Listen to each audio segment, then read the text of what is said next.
My father gave the family restaurant where I worked for 30 years to my sister and kicked me out. I never thought I'd be telling this story to strangers on the internet, but here we are.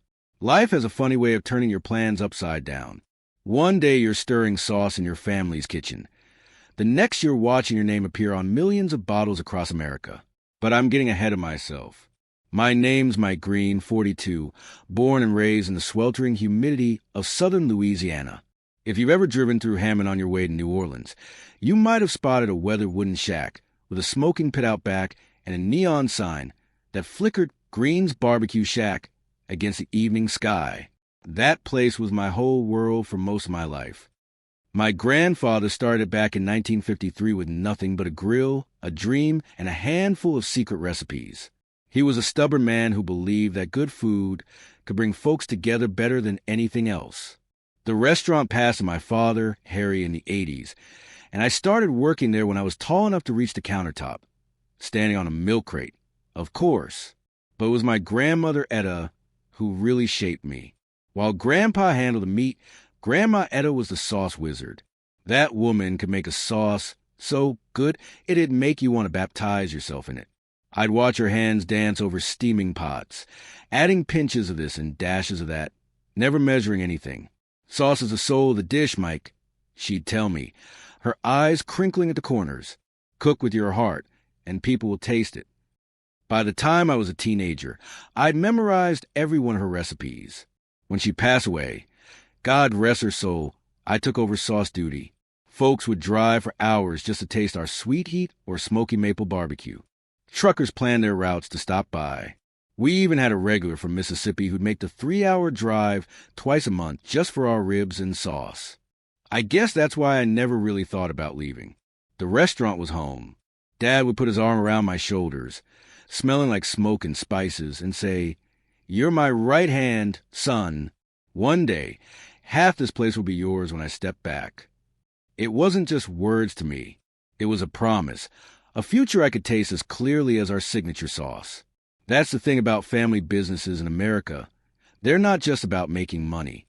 They're about legacy, about passing something down that matters, something you built with your hands and your heart. But the last few years got rough. Those big chain restaurants started popping up everywhere like mushrooms after rain. Suddenly, we weren't the only barbecue joint within 20 miles. We were one of 5 within 10 blocks. And these places had marketing teams, fancy digital menus, and prices we couldn't match because they were buying in bulk from suppliers that wouldn't even return our calls. Dad started looking older.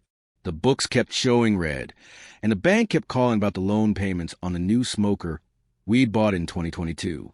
$30,000 in debt hanging over us like a storm cloud. We were working longer hours for less take-home. Some nights, I'd find Dad at the kitchen table after closing, calculator in hand, just staring at the numbers like they might rearrange themselves if he looked long enough. That's when my sister Kate started coming around more often. Kate left for college when I was still in high school and ended up with an MBA from some fancy school in Boston. She married Tom, a slick consultant type who wore watches worth more than our monthly revenue and talked about market disruption and pivoting business models like they were magical spells. I never had much against Tom personally. He was always polite enough, but the way he'd look around our restaurant like it was some quaint, outdated museum piece made my skin crawl. He'd run his finger along the counter and raise an eyebrow at the worn-out booth cushions our regulars had been sitting on for decades. Kate and Tom started having these closed-door meetings with Dad. I'd catch snippets.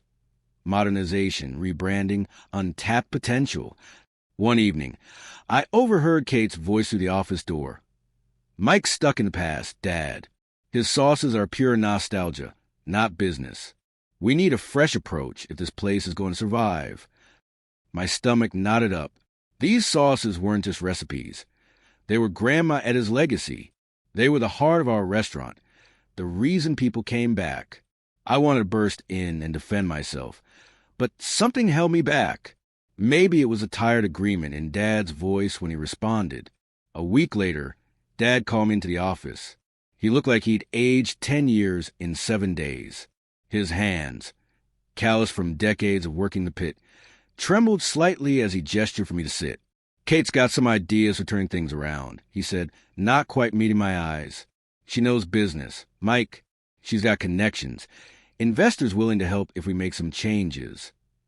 I felt a cold weight settling in my chest. What kind of changes? New menu. New look.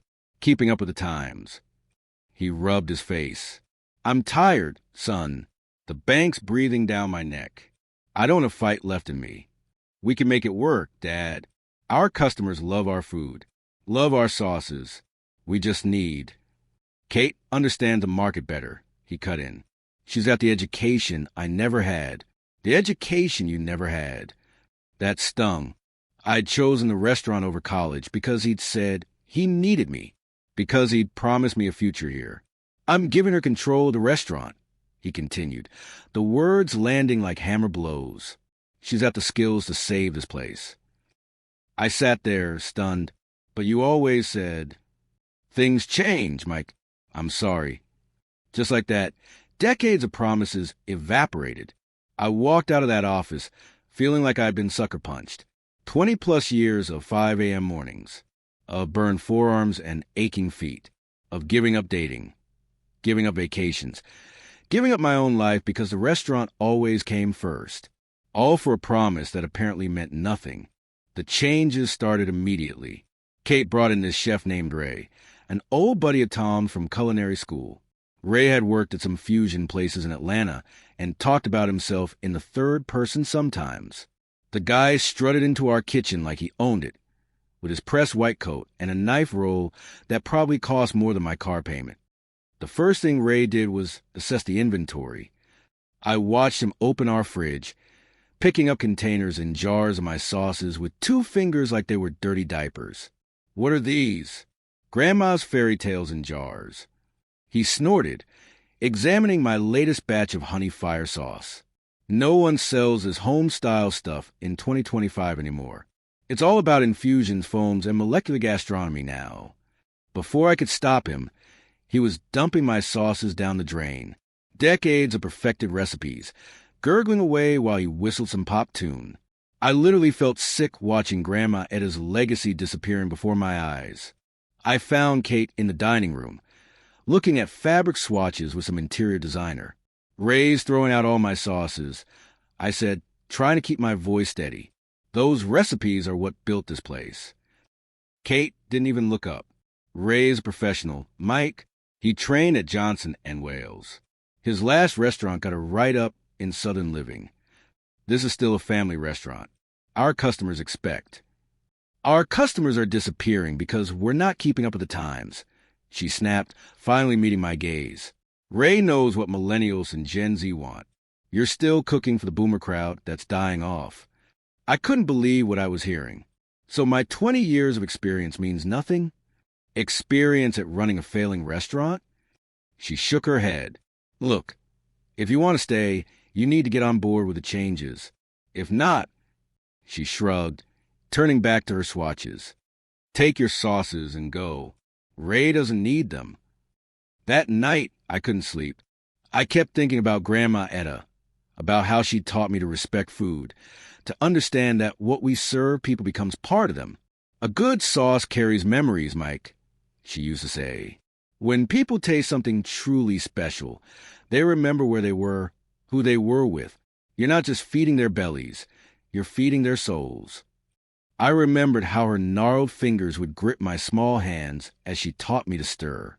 How she'd lean in close, smelling of vanilla and smoke, and whisper, hold on to what's yours, no matter what comes. Your talent is your birthright. Don't let nobody take that from you. The next morning, I arrived early before anyone else. I stood in the kitchen where I'd spent most of my life, running my hands along the worn countertops, remembering all the busy nights, all the laughter, all the pride I'd felt watching people close their eyes in pleasure at their first taste of our food. I went to the office and opened the old filing cabinet where we kept family documents. Behind a stack of tax forms was Grandma Etta's recipe book. Not the one we display for show, but her real one, a weathered leather journal with stains on nearly every page, filled with her flowing handwriting and notes in the margins. The true history of our family, written in measurements and techniques. As I slipped into my backpack, I heard the front door open. Ray's voice called out, followed by Kate's laugh. Something cold and final settled in my chest. This wasn't my place anymore. Maybe it never truly had been. I walked out through the dining room. Kate raised an eyebrow at my backpack. Going somewhere? Yeah, I said quietly. I guess I am. Outside, the Louisiana sun was already beating down mercilessly. The air thick enough to chew.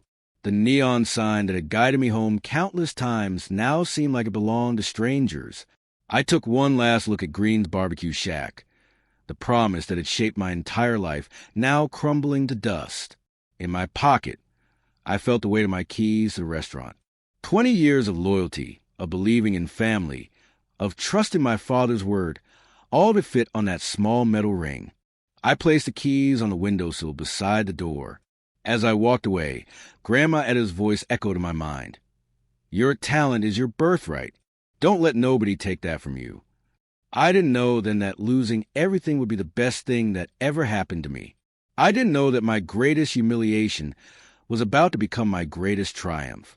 All I knew was that I was 42 years old, walking away from the only life I'd ever known, with nothing but a book of recipes and a broken promise to my name. Sometimes, the end of one story is just the beginning of a better one.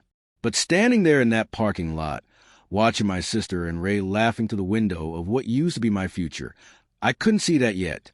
All I could see was betrayal, and all I could taste was ash.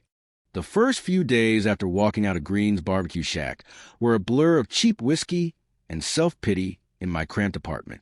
I kept expecting Dad to call, to tell me it was all a misunderstanding, that Kate had overstepped. The call never came. Reality hit me like a freight train when I sobered up enough to check my bank account. 20 years of working at the family restaurant had left me with embarrassingly little to show for it. Dad had always paid me a steady salary, about $35,000 a year, which wasn't terrible for rural Louisiana, but it wasn't exactly setting me up for retirement either. The real kick in the teeth? 3 years ago, when the kitchen equipment started breaking down, I'd sunk almost $10,000 of my savings into new appliances and renovations. Dad had insisted it was an investment in my future. You're putting money into your own pocket down the line, son, he'd said. Funny how that works when you don't get anything in writing. I'd been renting the same small apartment for years, the kind of place where the bathroom sink doubles as the kitchen sink, if you're not too picky. The walls were thin enough that I could hear my neighbors snoring, and the carpet smelled like it had been shampooed with beer. At $750 a month, it had always been what I could afford on my restaurant salary, but now it seemed expensive considering my lack of income. Sitting on the squeaky futon that came with the place, I calculated how long I could survive. Between my remaining savings and the final paycheck from the restaurant, I had enough to cover maybe 2 months of expenses, if I was careful. Not exactly a comfortable cushion when you're in your 40s with no college degree and a resume that consisted entirely of made sauce at my dad's restaurant. That first night in the apartment, I couldn't sleep. The place felt alien. No midnight kitchen sounds. No smell of smoldering hickory. No pre-dawn preparations to look forward to. I dug to my backpack and pulled out Grandma Etta's recipe book, running my fingers along the stained pages. I remembered her sitting on the porch in her rocking chair, watching fireflies with me when I was about 10. You know why people love comfort food so much, Mikey? She'd asked, her voice warm like summer honey. Because taste is memory. When you taste something special, it brings back everything. Where you were, who you loved, how you felt. You keep these recipes safe, you're keeping memories alive. By morning, I'd made a decision. If my family didn't want my sauces, someone else would.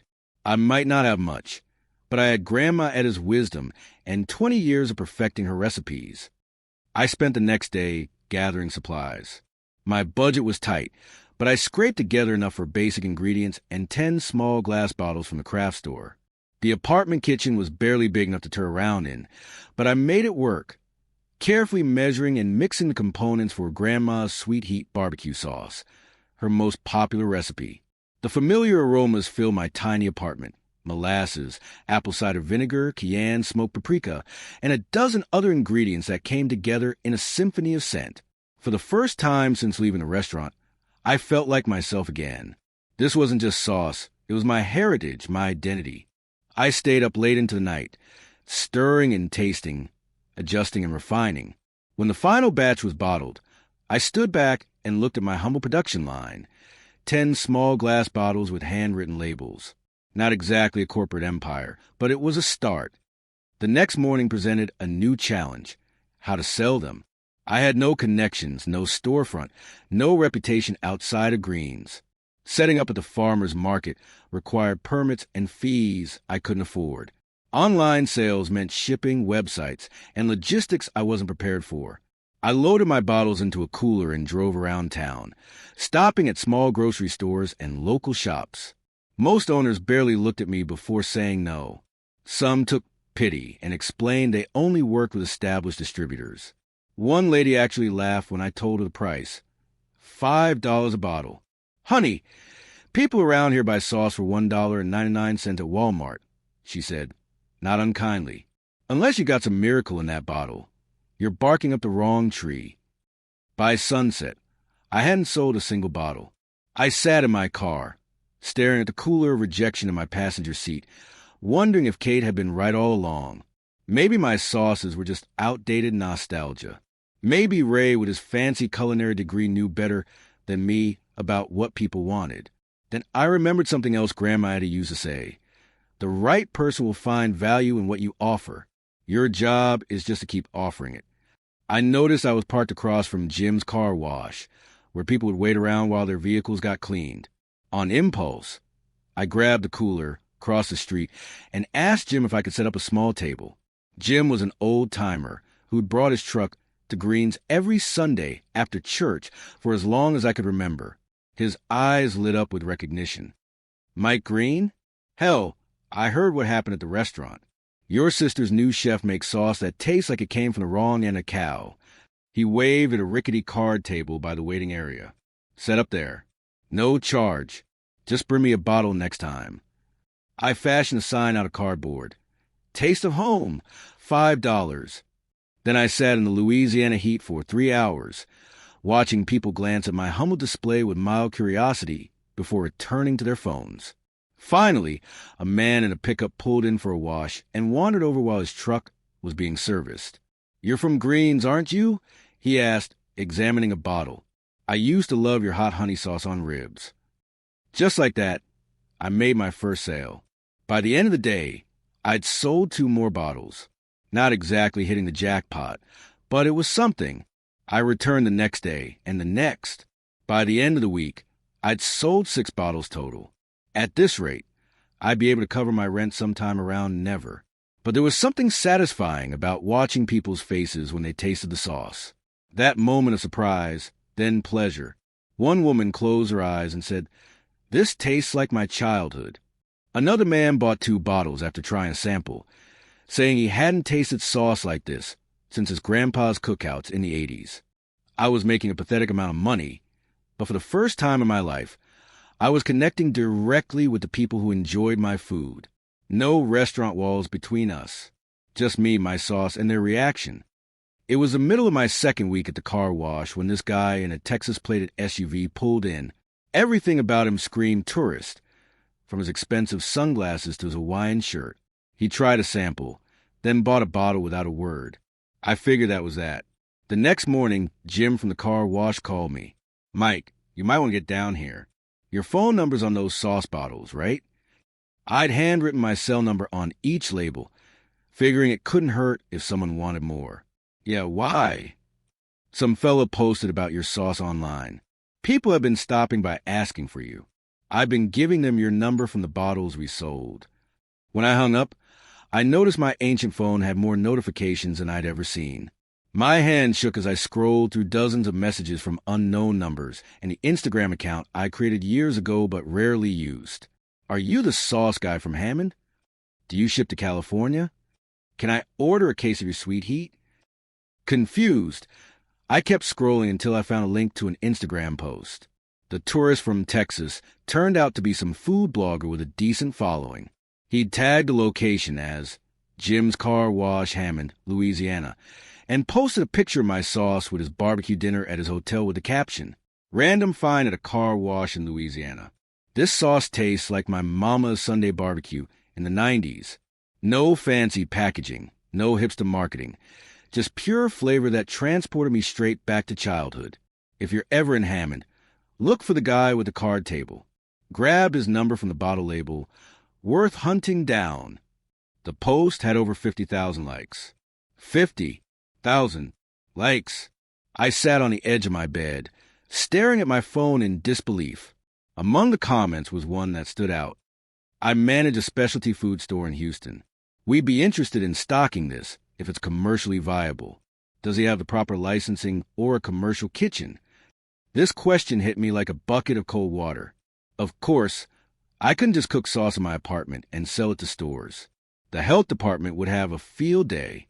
There were regulations, permits, certifications needed for commercial food sales.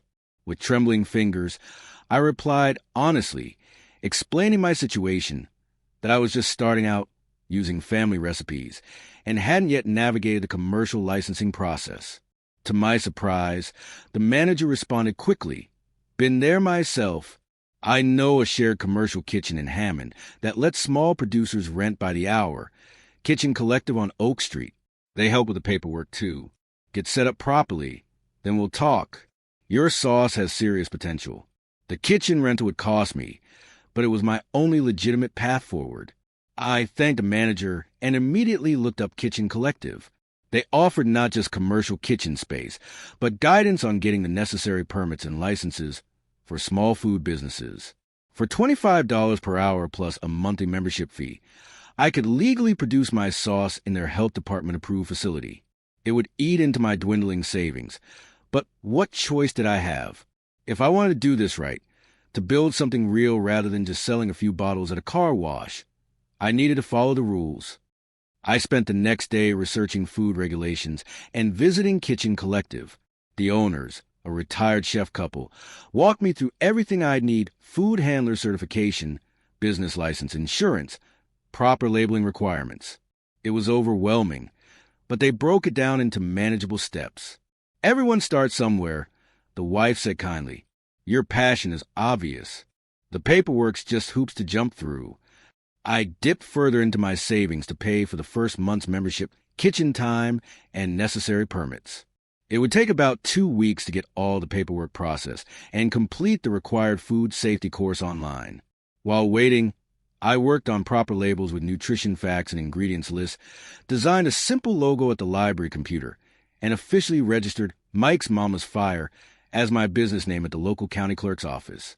2 weeks later, with my newly minted food handler certificate and temporary producer's permit in hand, I spent 6 hours in professional kitchen, carefully making 20 bottles of sweet heat barbecue sauce. As I stirred the simmering pot of sweet heat in the professional kitchen, I remembered Grandma Etta showing me how to tell when a sauce was ready by how it coated the back of a wooden spoon. "Patience makes perfect, Mikey," she'd say. "The good stuff can't be rushed."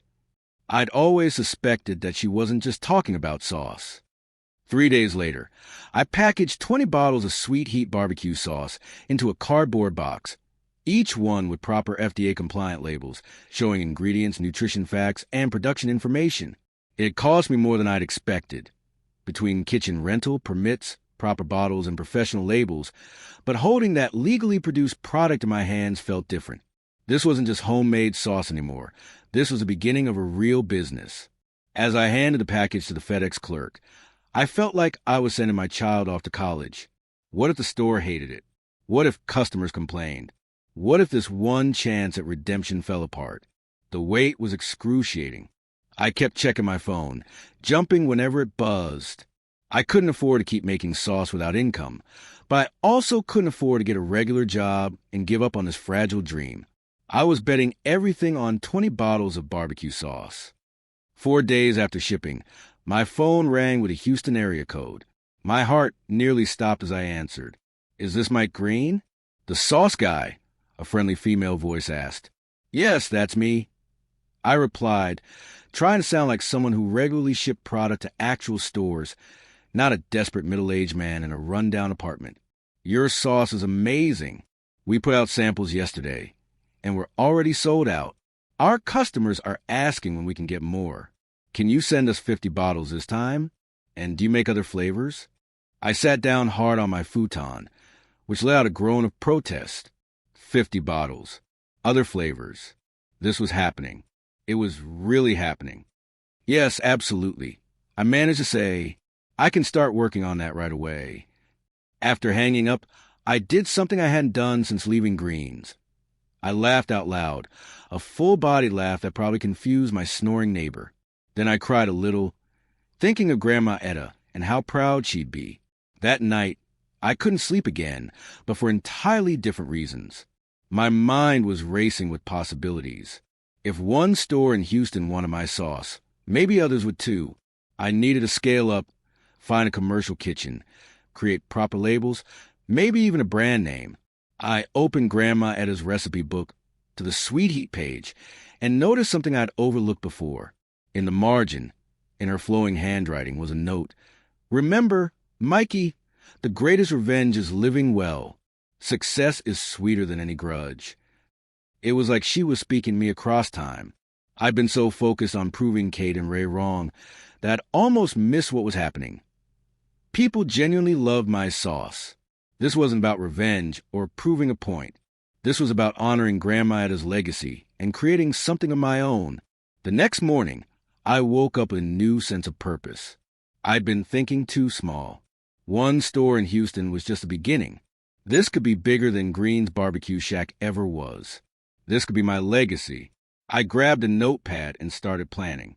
I needed a name, a brand identity, a way to produce more sauce without sacrificing quality. I needed to figure out pricing, distribution, maybe even a website. As I scratched out notes and ideas, I realized something that made me smile. For the first time in my life, I wasn't just Mike Green, son of Harry, maker of his grandmother's sauces. I was becoming something new, an entrepreneur, a business owner, the creator of something people valued.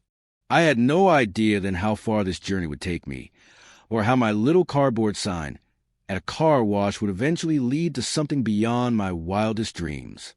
All I knew was that 20 bottles of sauce had sold out in a day, and someone in Houston wanted 50 more. Sometimes, the smallest beginnings lead to the biggest changes. Sometimes, getting kicked out of your family business is the push you needed all along.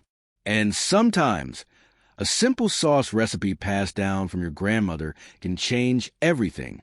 The Houston store's monthly orders had become my first steady revenue stream. After 2 successful shipments, they doubled their standing order to 100 bottles per month when they saw how quickly the sauce was selling out. This wasn't just a fluke anymore.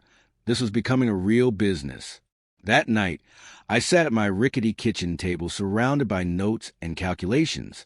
The growing orders had netted me enough profit to consider next steps. If I was going to expand beyond one store and my single sweet heat flavor, I needed to get serious about scaling up. First things first, I needed a proper website.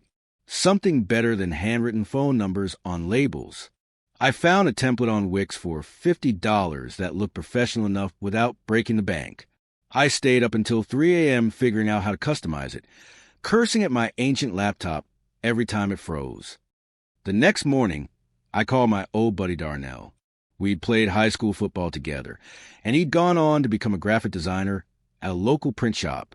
When I told him about my sauce venture, he laughed.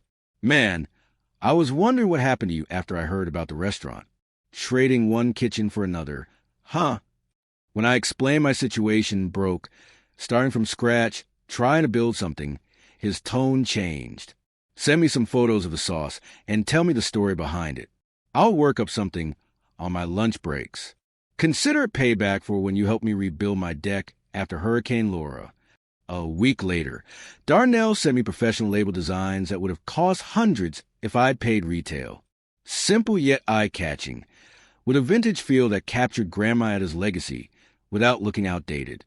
At the center was a stylized flame in warm colors with Mike's Mama's fire arching over it.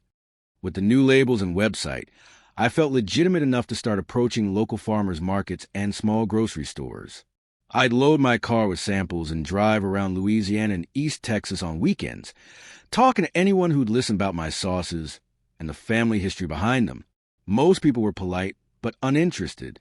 Some would take a courtesy sample, make an appreciative noise, and never look back. But a few, usually the older shop owners who remember when food was about connection, not convenience, would light up at the taste. Reminds me of how my grandma used to make it. One elderly shop owner in Baton Rouge told me, smacking his lips, "I'll take 20 bottles. My customers will love this." Store by store, market by market, I built a small network of retailers who believed in my product. It wasn't glamorous. I was still working shifts at Kitchen Collective, driving deliveries myself, and eating ramen most nights to keep costs down. But it was growing. 3 months in, I had 7 regular small stores carrying my original sweet heat sauce, each one ordering between 20 to 50 bottles monthly. It wasn't enough to quit my newly acquired side gig as a weekend delivery driver, but it was progress. Then came a game changer. While browsing online for cheaper bottle suppliers, I stumbled across Etsy. People were selling homemade hot sauces there for premium prices to customers nationwide. The next day, I set up a Mike's Mama's Fire shop, carefully photographing my bottles against rustic wooden backgrounds I'd made from scrap lumber. My first order came in within hours. Someone in Oregon willing to pay $12 plus shipping for a bottle that cost me under $3 to produce. I nearly fell out of my chair. By the end of the week, I had 15 orders from states I'd never even visited. The Etsy shop changed everything. No longer limited by geography, my customer base exploded. I started offering bundled deals, 3 bottles for $30, which proved wildly popular as gifts.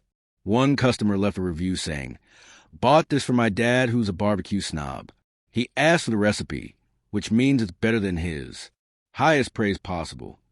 With the growing demand, the hourly kitchen rental no longer made financial sense. 6 months into my business, I took the plunge and signed a lease for dedicated space at Kitchen Collective. $300 monthly for guaranteed access and storage.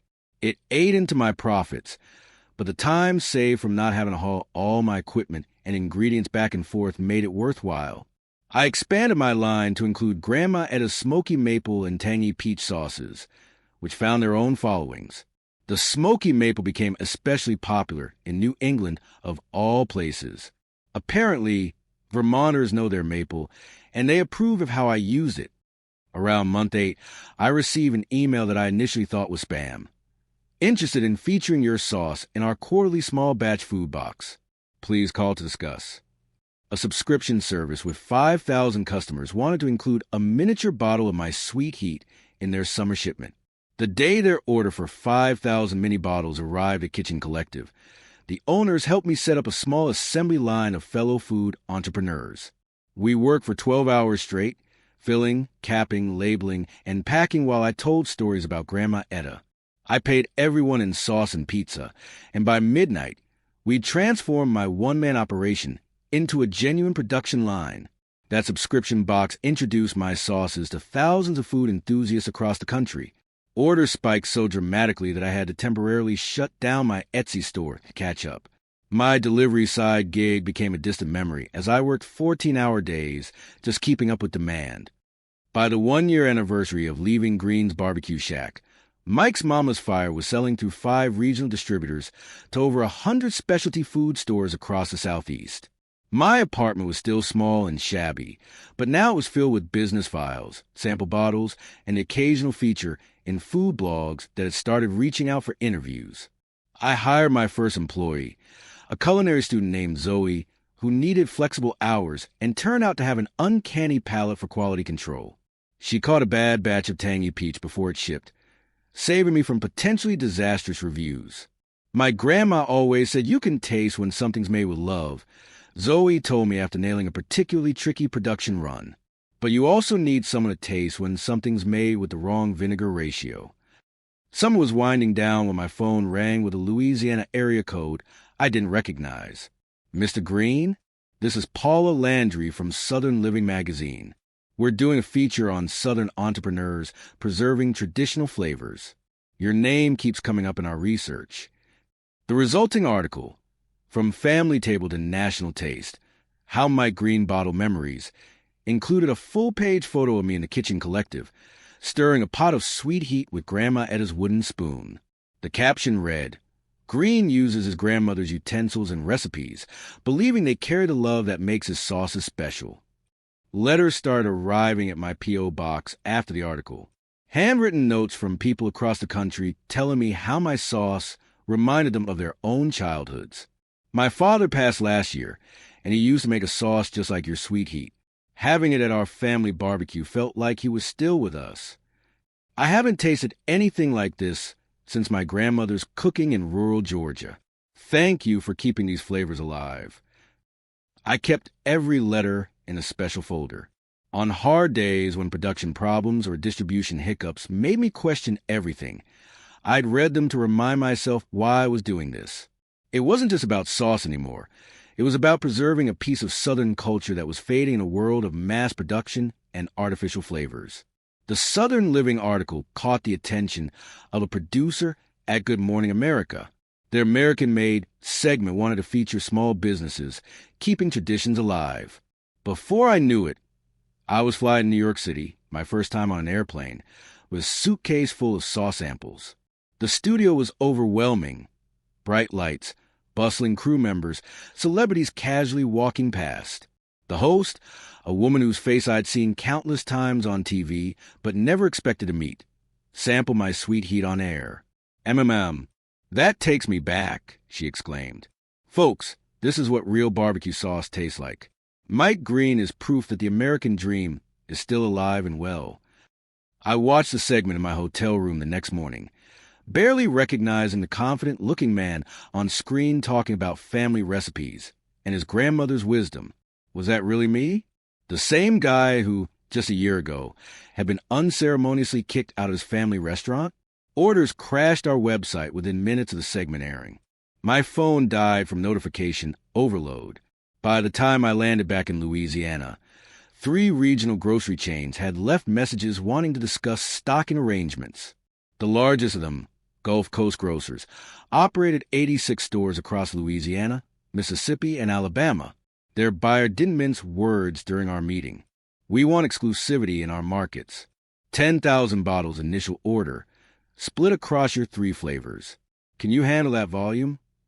I should have been ecstatic. This was exactly the kind of break most small food producers dream about. Instead, a cold wave of panic washed over me. 10,000 bottles? My current setup at Kitchen Collective could manage maybe 500 bottles per week at full capacity. And exclusivity would mean cutting off the small stores that had believed in me from the beginning. I took a deep breath, remembered Grandma Etta saying, "Never sacrifice quality for quantity, Mikey," and negotiated terms I could live with. No exclusivity, but priority fulfillment, a staggered delivery schedule, and most importantly, no changes to my recipes or production methods. To meet this new demand, I leased a small warehouse space outside town and converted it into a proper commercial kitchen. I hired 3 more employees, purchased industrial-size equipment, and spent weeks training everyone to make the sauces exactly as Grandma Etta had taught me. Every batch still got a taste test from me before shipping. Some traditions couldn't be scaled. The first time I saw my sauces on the shelf of a major grocery store, not tucked away in some specialty corner, but prominently displayed in the condiment aisle, I nearly cried right there between the ketchup and mustard. I surreptitiously took a photo and wished Grandma Etta could have seen it. That night, alone in my apartment, which I was now actively looking to upgrade, I opened her recipe book and ran my fingers over her handwriting. "Cook so people can taste your soul," she'd written in the margin of the sweet heat recipe. "Food made without love is just fuel." I'd been so busy with production schedules and distribution logistics that I'd almost forgotten what had started this whole journey. The simple act of creating something that connected people to their memories, their families, their childhoods. I recommitted myself to maintaining that quality, no matter how large we grew. Every bottle would carry a piece of Grandma Etta's spirit, a taste of home for people who might be missing it. News travels fast in small towns. It wasn't long before word of my success made its way back to Green's Barbecue Shack.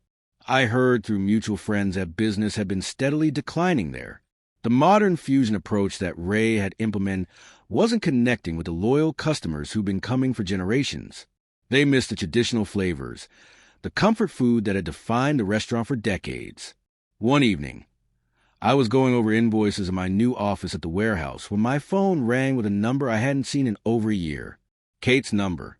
For a moment, I considered not answering. What could she possibly want after all this time? Curiosity won out. Hello? Mike. Kate's voice sounded strained, lacking its usual confidence.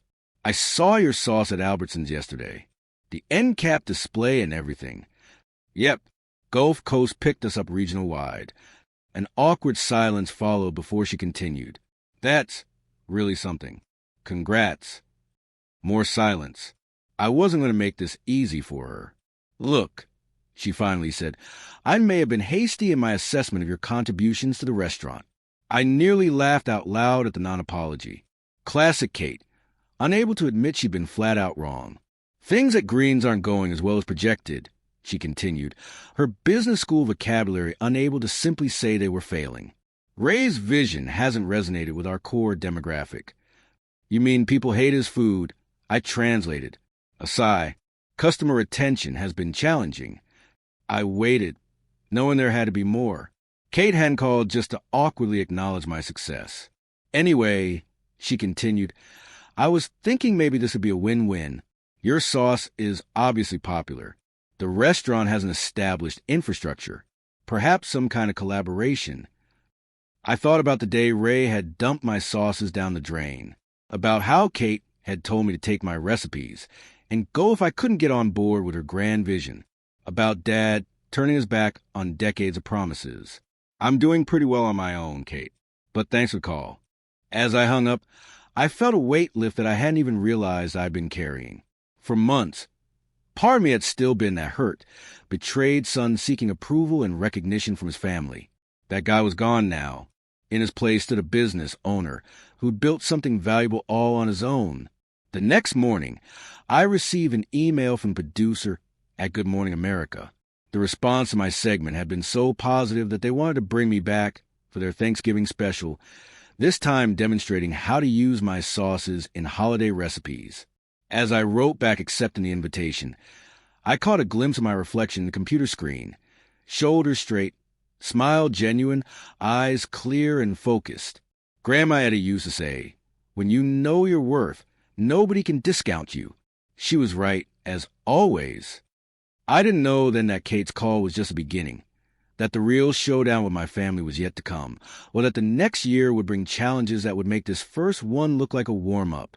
I couldn't have guessed that my little sauce company would become the centerpiece of a battle that would ultimately redefine not just my future, but the legacy of Green's Barbecue itself. All I knew was that people across America were putting my sauce on their family tables, that grandmothers in Minnesota and fathers in Oregon and college kids in Florida were all experiencing a taste of my heritage, of Grandma Etta's love captured in each bottle. Kate could call it hype all she wanted. But I knew the truth. This wasn't just about business. It was about keeping something genuine alive in a world that too often settled for imitations. And anyone who thought I wasn't a real businessman clearly hadn't been paying attention to my sales figures. Sometimes the best revenge isn't getting even. Sometimes it's simply becoming so successful that those who doubted you have to eat their words, preferably with a healthy serving of your signature sauce on top. Kate's phone call was just the beginning. Word travels fast in small towns, especially when it involves food and family. Two things Southerners take dead seriously. While Mike's mama's fire was climbing steadily upward, Green's Barbecue Shack was on express elevator going in the opposite direction.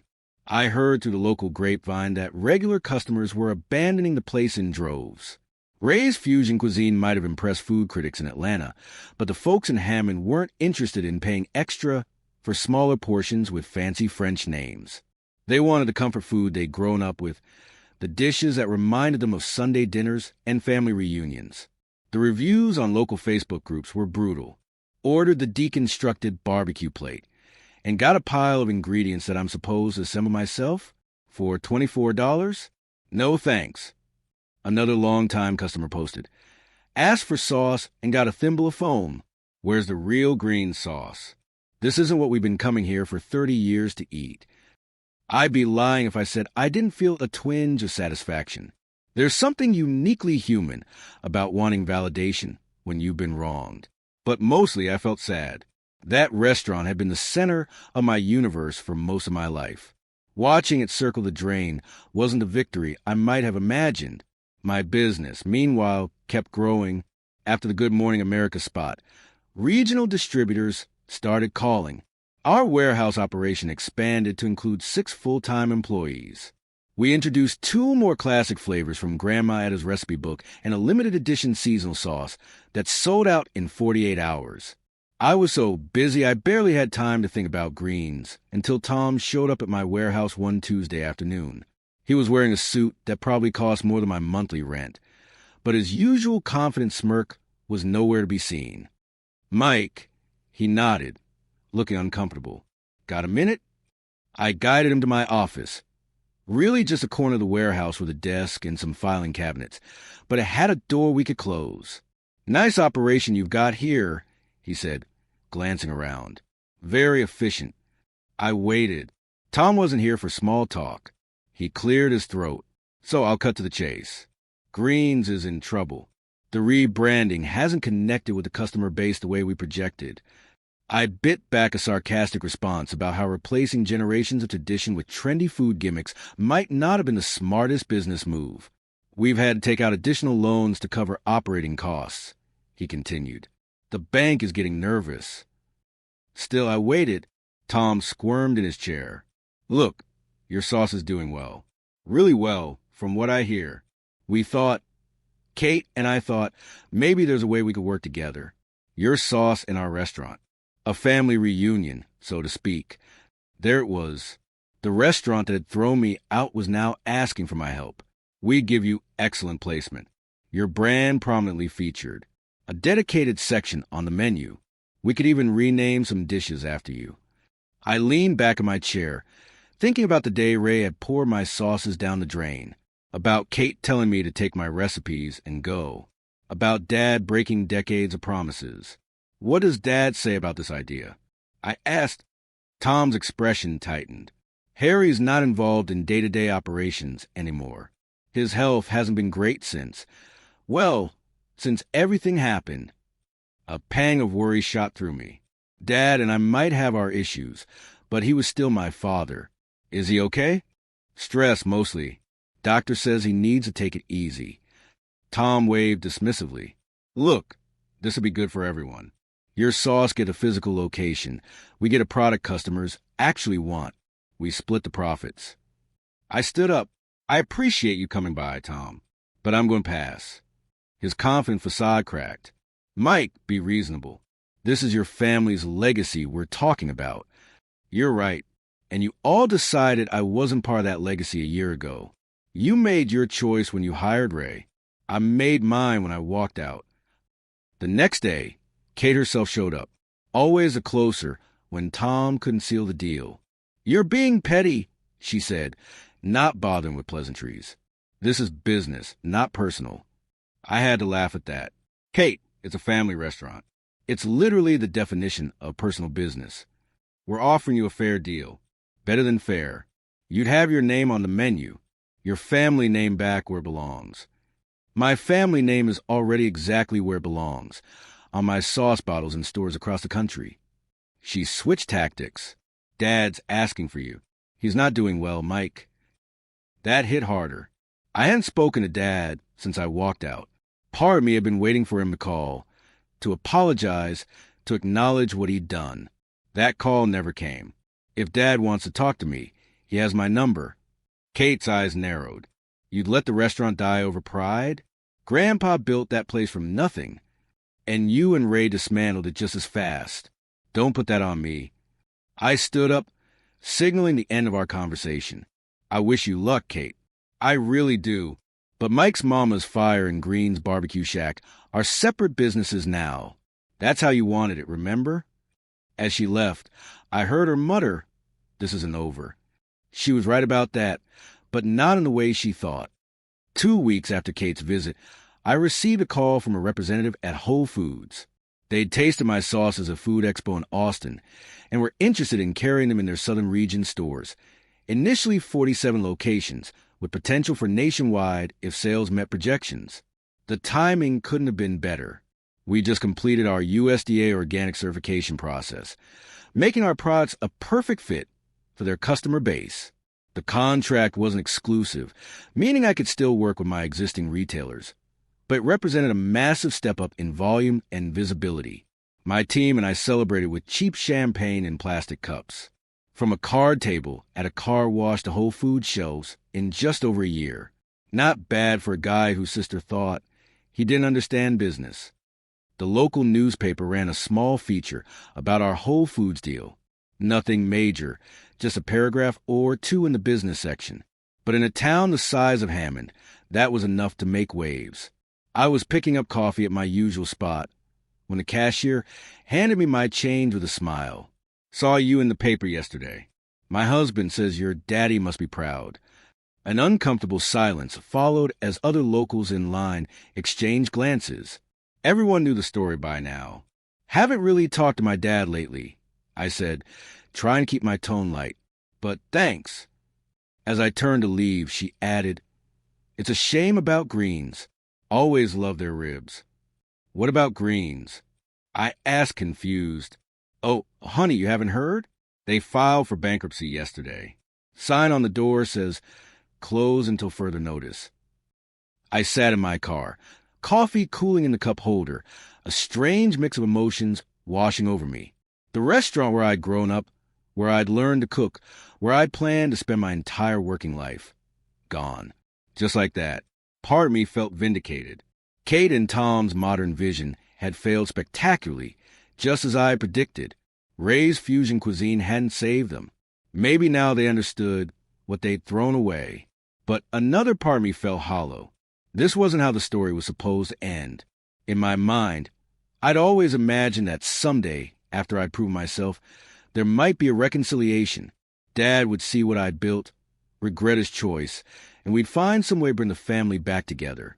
That door seemed firmly closed now. My phone rang, interrupting my thoughts. Unknown number. Hello? Mike? It's Dad.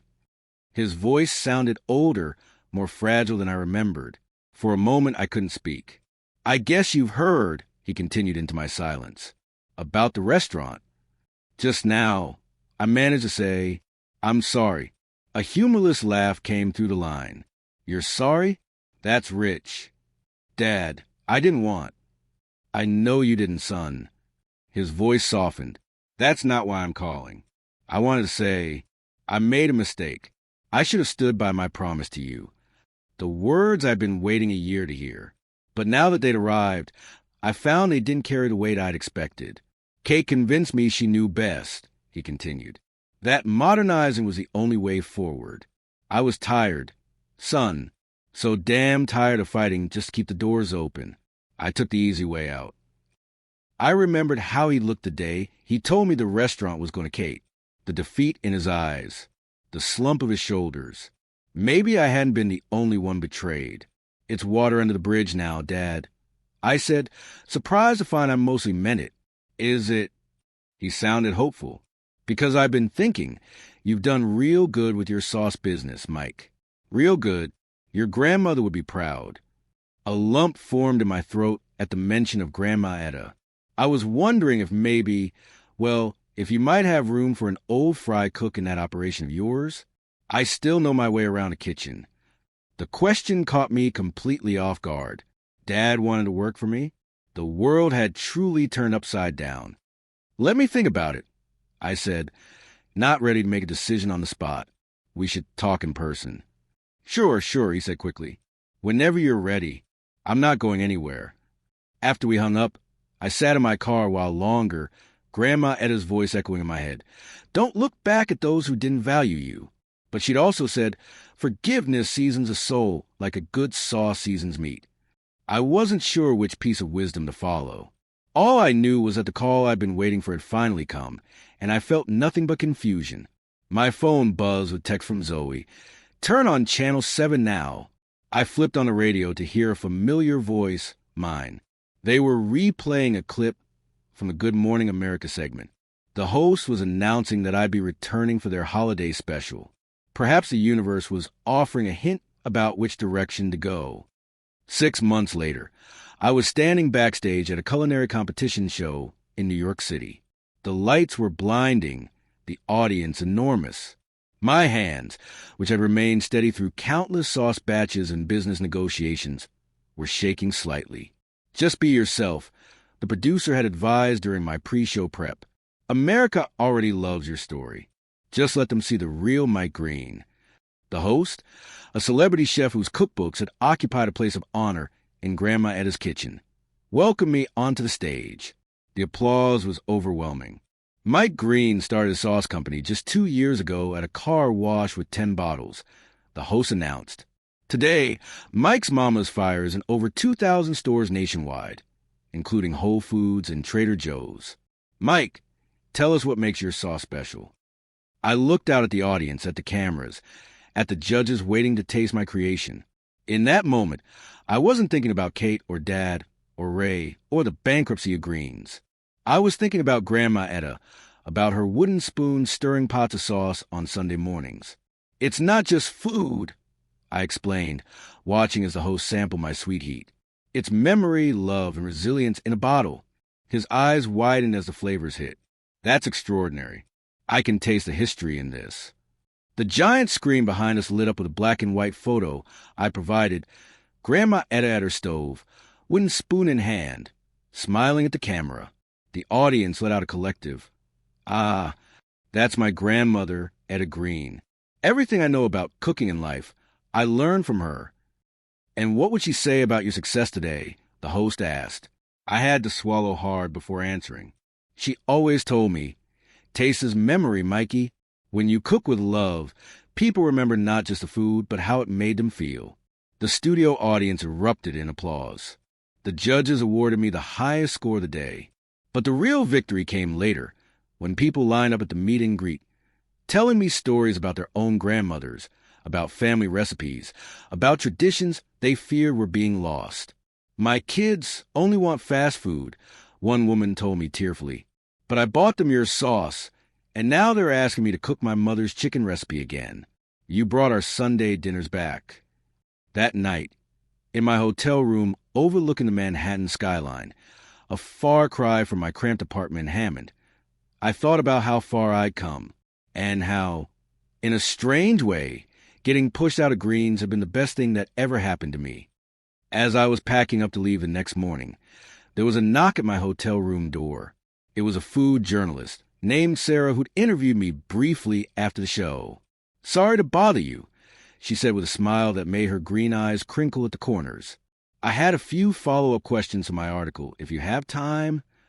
We ended up talking for hours over coffee in the hotel lobby. Sarah was 32, originally from Georgia, and had that rare quality of actually listening when other people spoke instead of just waiting for her turn to talk. What was supposed to be a 15-minute interview turned into lunch, which turned into dinner. "My grandmother used to make a peach barbecue sauce that reminds me of your tangy peach," she told me as we shared dessert. "I haven't tasted anything like it since she passed." It was like being transported back to her screen porch on summer evenings. There was something about the way she understood exactly what my sauces meant to me, not as products, but as vessels of memory and connection. That resonated deeply. We exchanged numbers before I flew back to Louisiana, not sure if anything would come of it. But that night, she texted me a photo of her grandmother's handwritten recipe card for peach sauce. "Found this in my mom's recipe box. Thought you might appreciate it. Safe travels." It wasn't just a recipe that touched me. It was the trust behind sharing something so personal.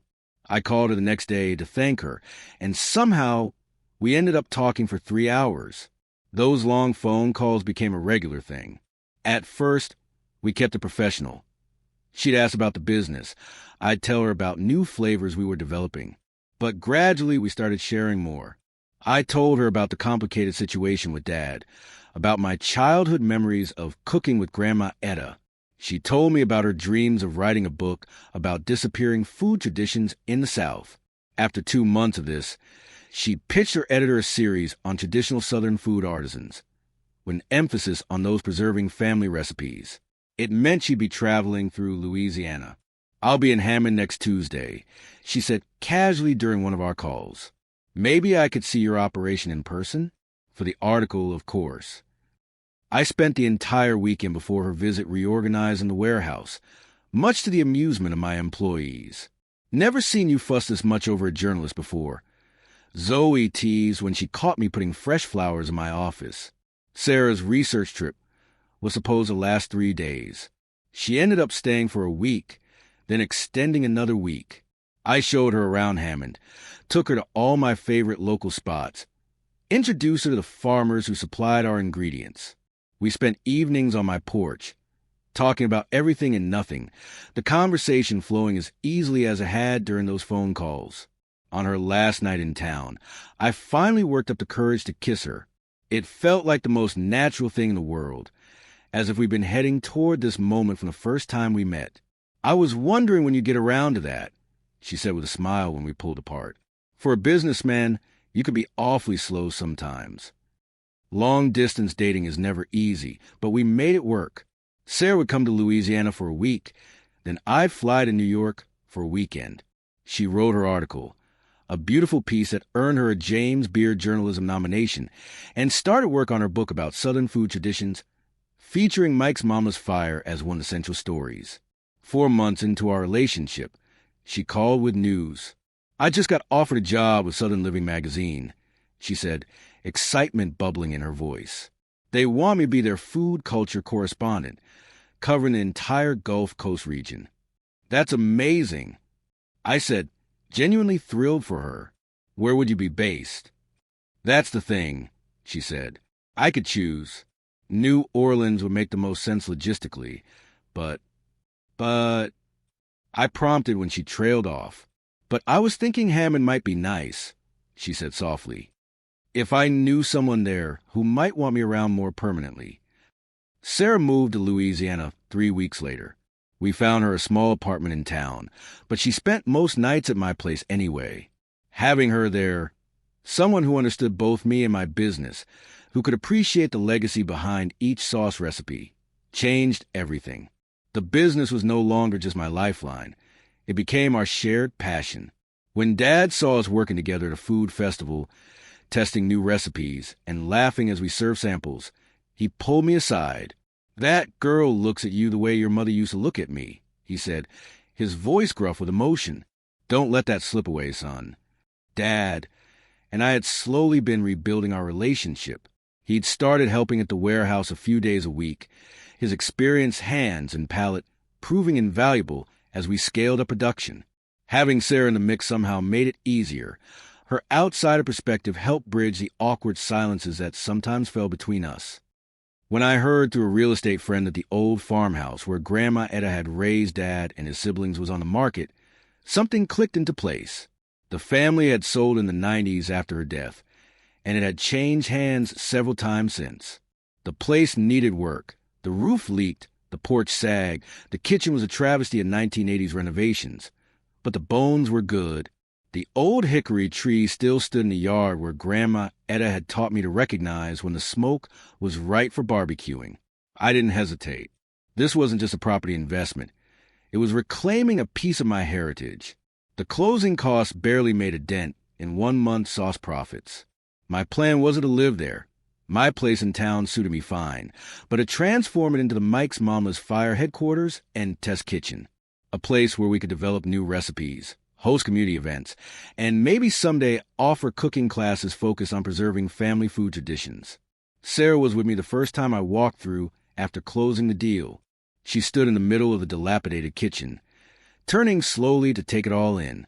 "I can see her here," she said quietly. "Your grandmother. The way you described her. This place still holds her energy." When Dad saw what I'd done with the farmhouse, restoring the kitchen to almost exactly as it had been in Grandma Etta's day, he broke down crying. It was the first time I'd seen him cry since her funeral. "She'd be so proud of you, Mikey," he said, running his hand along the restored countertop where she'd taught us both to cook. "So damn proud." Working together to restore Grandma Etta's house helped heal the rift between us. Dad officially came on board as quality control manager, a position we created specifically for him. His experienced palate caught subtle variations in batches that even I sometimes missed. Kate and I maintained a cool but civil relationship. She and Tom moved to Chicago after the bankruptcy, where he found work with a consulting firm. She sends Christmas cards but doesn't visit. Some wounds take longer to heal than others. I even bought Kate out of her share of Dad's medical bills, though she never thanked me for it. As for Ray, I heard he opened a small fusion restaurant in Atlanta that's doing decently well. Good for him. His food was never a problem. It just wasn't right for Greens. The remains of Green's barbecue shack, the property and equipment, were purchased at auction by a young couple who'd gone to culinary school together. They approached me about using some of my sauces in their new concept. After meeting them and hearing their vision for honoring the building's history while creating something fresh, I agreed. Green Smokehouse opened 6 months later, with a menu that balanced innovation with respect for Southern traditions. I still have Grandma Etta's recipe book, now kept in a fireproof safe when not in use. Its pages are more worn than ever, stained with new splatters from countless test batches. I've added my own notes in the margins, continuing the family tradition of passing knowledge forward. Sometimes, late at night in the test kitchen at Grandma Etta's old house, I swear I can feel her presence, not in some ghost story way, but in the muscle memory of stirring a pot just as she taught me, in the instinctive adjustments to seasoning that I make without conscious thought. Once, Sarah caught me talking to Grandma as if she were standing right beside me. Instead of thinking I was crazy, she simply smiled and said, "Tell her I said thank you for the tangy peach recipe. It's my favorite." Last week, I received a letter from a man in Oregon who wrote that his 95-year-old grandmother had tried my smoky maple sauce and declared it the only store-bought sauce she'd ever approve of. She asked me to tell you that whoever taught you knew what they were doing, he wrote. She says there's love in every drop. I framed that letter. It hangs in my office alongside the magazine covers, the business awards, and most prominently, that black and white photo of Grandma Etta at her stove. The journey from that car wash table to where I am now wasn't easy. There were sleepless nights, financial gambles, and moments of doubt. There was betrayal and reconciliation, loss and redemption. But mainly, there was sauce that carried memories, sauce that rebuilt bridges, sauce that created a legacy beyond anything I could have imagined when I walked out of Greens that day. Last month, Sarah and I bought our own place, a spacious craftsman-style home with a professional kitchen and a big backyard for entertaining. It's not far from Grandma Etta's farmhouse, which remains a company headquarters. At our housewarming party, Dad raised a toast that brought me to tears. To Mike and Sarah, he said, his voice strong despite his years, for showing us all that the best recipes aren't just for food, but for life. And to Etta, who's watching from somewhere, probably telling us we're using too much salt. Sarah and I have talked about marriage, about kids, about building our own branch of the family tree. We're not rushing it. But the plans are there, simmering like a good sauce that needs time to develop its flavors fully. Sometimes I wonder what would have happened if Kate hadn't pushed me out, if Ray hadn't dumped my sauces down the drain, if Dad had kept his promise. Would I be happier as a co-owner of a struggling local restaurant than as a founder of a nationally recognized brand? Would I have met Sarah? Would I have discovered what I'm truly capable of building? I'll never know, but what I do know is this. Sometimes the worst moment of your life leads to the best places. Sometimes losing everything is the only way to discover what you're truly capable of building.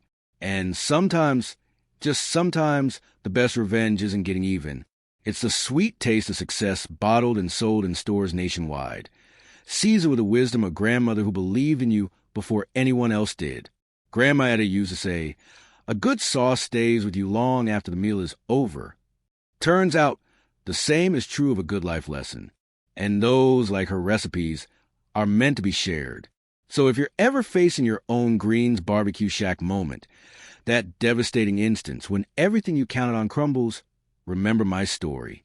Remember that sometimes the end of one dream is just a messy, painful, necessary beginning of a better one. And whatever you do, don't forget to add a little sweet heat along the way. Last night, As Sarah and I sat on our new porch watching the sunset, I realized something profound. I finally got everything I ever wanted, just not in the way I expected to get it. A thriving business built on family traditions. A home filled with love and laughter. A partner who understands me. A relationship with my father that, while not perfect, is healing. And most importantly, the knowledge that Grandma at his legacy lives on not just in bottles of sauce, but in the connections those bottles create between people and their own memories. I guess sometimes you have to lose a restaurant to find your recipe for happiness.